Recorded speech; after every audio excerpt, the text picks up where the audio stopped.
J'ai plein de questions, hein. Je suis désolé, on va se mettre que peut-être comme ça, et ça tombe bien, parce que je tombe pas souvent sur quelqu'un qui fabrique des tambours.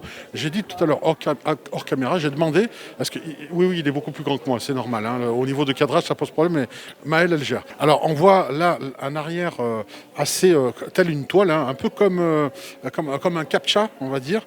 Et ce qui est important dans le captcha, c'est surtout le rond central, hein. C'est comme dans un trou noir dans l'univers, c'est ce qui aspire toute la matière, et c'est ce qui a de plus important. Certains n'ont pas ce pourtour à l'arrière, sont bordés ou cloutés sur les côtés, comme voilà, on peut voir là, ici.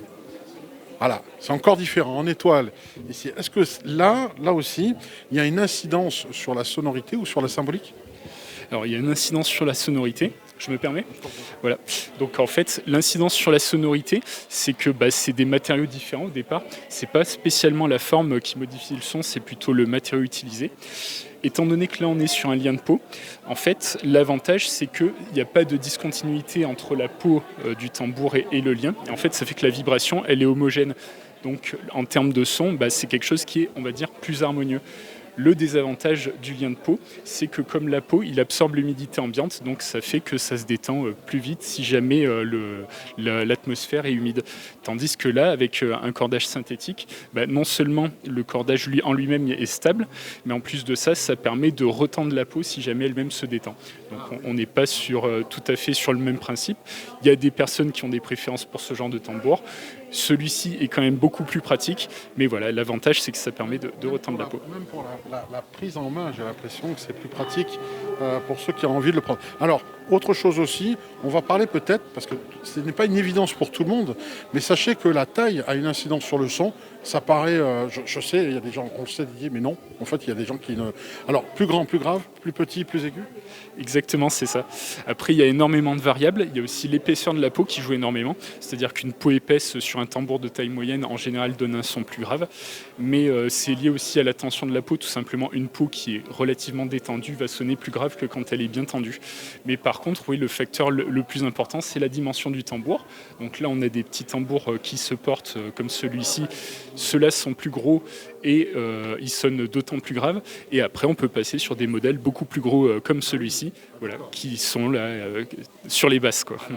Carrément. Alors, au niveau du type de peau d'animal, on va dire une peau de chèvre et une peau, je sais pas moi, d'ours ou autre chose, de même épaisseur et de même diamètre, est-ce qu'ils ont une sonorité différente? Oui, on peut dire que chaque animal, en fait, chaque race d'animal a une texture de peau particulière, une élasticité particulière qui fait que, en fait, en termes de son, ça va ressortir différemment. Alors l'avantage, c'est qu'on peut jouer dessus.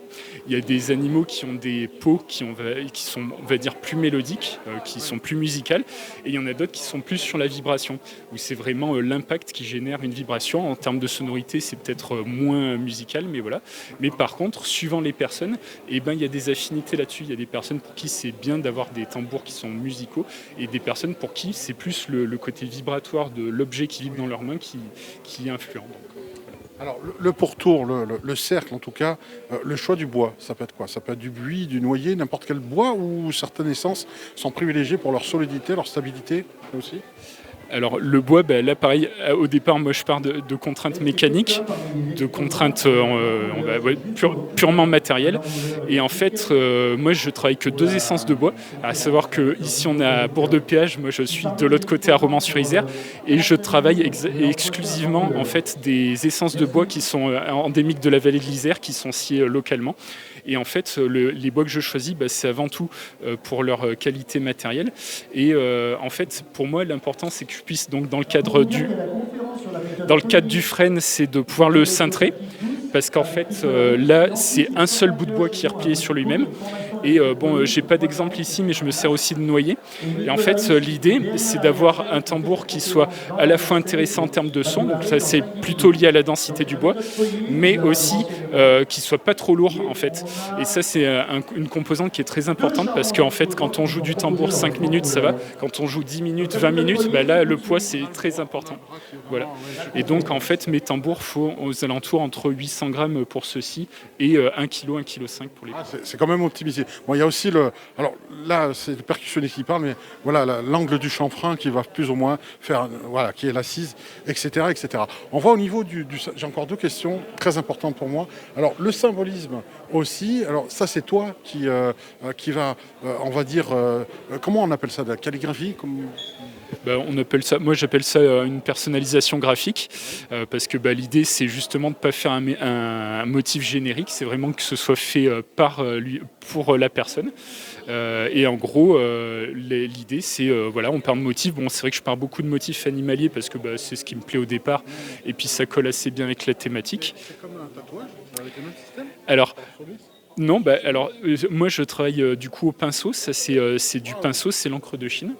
On peut voir un exemplaire de plus près, alors je ne sais pas comment ça peut rendre à la caméra. Donc ça c'est fait au pinceau. Celui-ci aussi. Oui, oui. Quelle encre est utilisée? C'est de l'encre de Chine, hein, toute simple.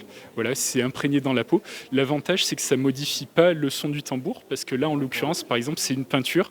Et en fait, c'est la toute première peinture que j'ai faite. Je me suis aperçu que ça empêchait la peau de vibrer pleinement, donc c'est peut-être pas forcément une bonne idée.